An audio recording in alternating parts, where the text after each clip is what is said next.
Virtue is learned in the furnace of practice. Knowledge without formation becomes a case. Ever since I started writing, there has been a tension and uneasiness I've learned to live with. With each article, I feel the tide rising, a lingering fear that my words might outrun my formation, a concern echoed in post warning that, after preaching to others, I myself might be disqualified. 1 Corinthians 9, verse 27. The nature of knowledge is that it puffs up. With each revelation, each applause, and each compliment comes a swelling of pride, a subtle illusion of mastery over the very topics one writes about. Yet without experience, knowledge remains hollow. It lacks weight and substance. It is a bubble, and like every bubble, it will eventually burst for lack of lived reality to sustain it. The limits of knowledge becomes clearest where life presses hardest. Our knowledge of scripture on managing grief and loss, no matter how precise, remains inferior to the imperfect lived experience of a widow who has wrestled for years with the grief of losing a spouse. Sometimes experience is indeed the best teacher. It is a blast furnace that refines us into a finer version of ourselves, one more compassionate and humble than our raw beginnings. In the heat of experience, the slag of pride and the dust of overconfidence are burned away, revealing the limits of human strength and drawing us into deeper dependence on God. The same is true of every spiritual virtue: love, patience, forgiveness, forbearance, kindness, self-control. No amount of head knowledge can replace lived experience. Yet we live in a culture of ease everywhere, saturated with information, yet strangely resistant to formation.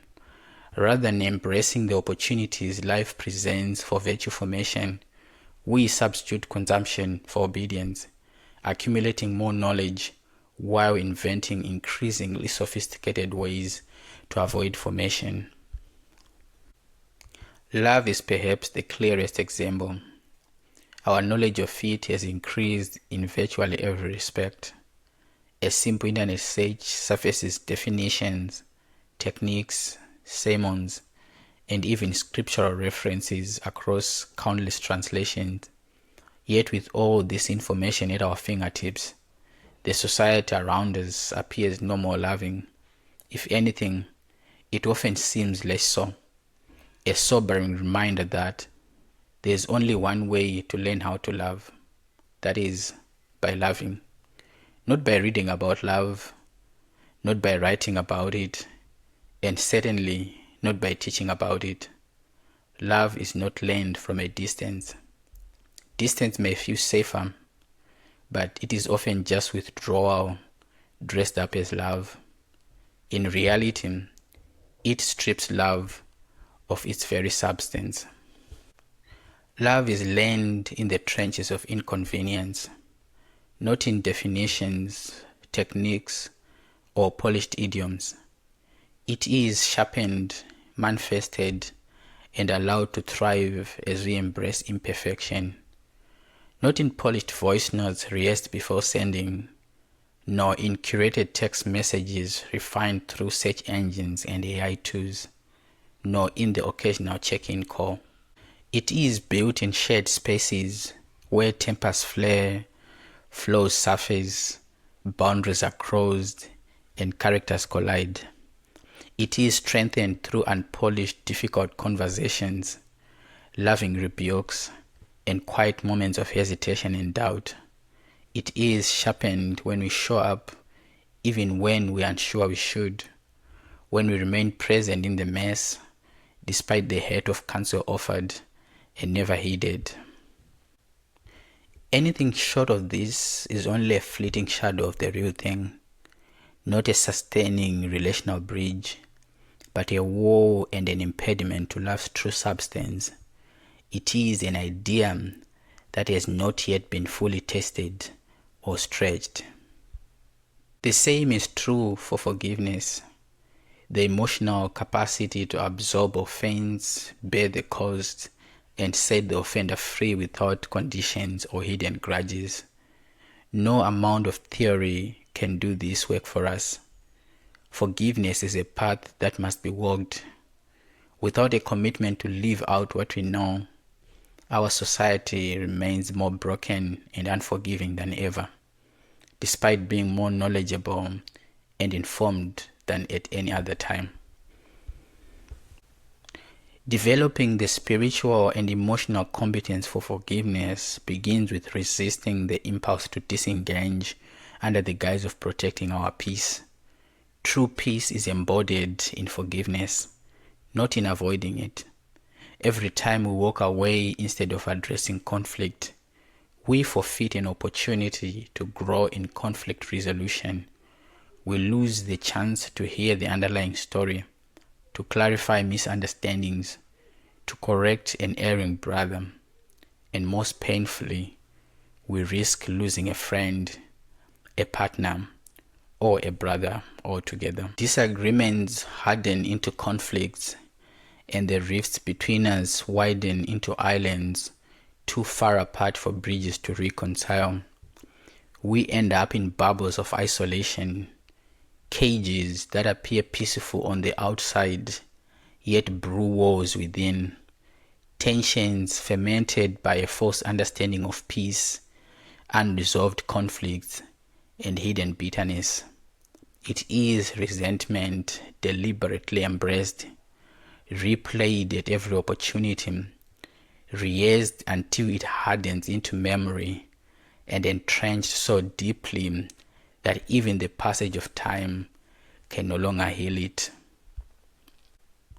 Left unresolved, this entrenched resentment rarely remains contained. It seeks expression, often disguising itself as something admirable, yet subtly vengeful. Drive, ambition, and even success. Success, no matter how elegant, can never heal brokenness. Yet we often gloss over success as the best revenge, sometimes dressing it up with scripture and spiritual language. But revenge, no matter how elegantly clothed, remains sin. Resentment disguised as ambition is still resentment. It may fuel success, but the quality of our drive, the health of our engine, and the impact we have on those around us are only as good as the fuel that powers them. Forgiveness is the only antidote to hate. We cannot buy our way into it. We must walk the rocky path, sometimes barefoot. The only way to learn to love is to begin loving. Love is most often required where it feels least deserved, towards those who wound us, challenge us, or offer nothing in return. Forgiveness is extended to those who hate us most. Forbearance is exercised toward the most difficult personalities. Charity toward those from whom we expect nothing in return. Kindness to those who seldom return it. This is the way God loved, revealing His grace and mercy to a fallen world, not a perfect one. This is how He forgives, keeping no record of offense. And this is how healthy communities are formed, through knowledge made visible through works. For without real practice, knowledge does not merely remain incomplete. It becomes a case, an abstraction of reality, and a lens through which we judge those who are faithfully trying, however imperfectly.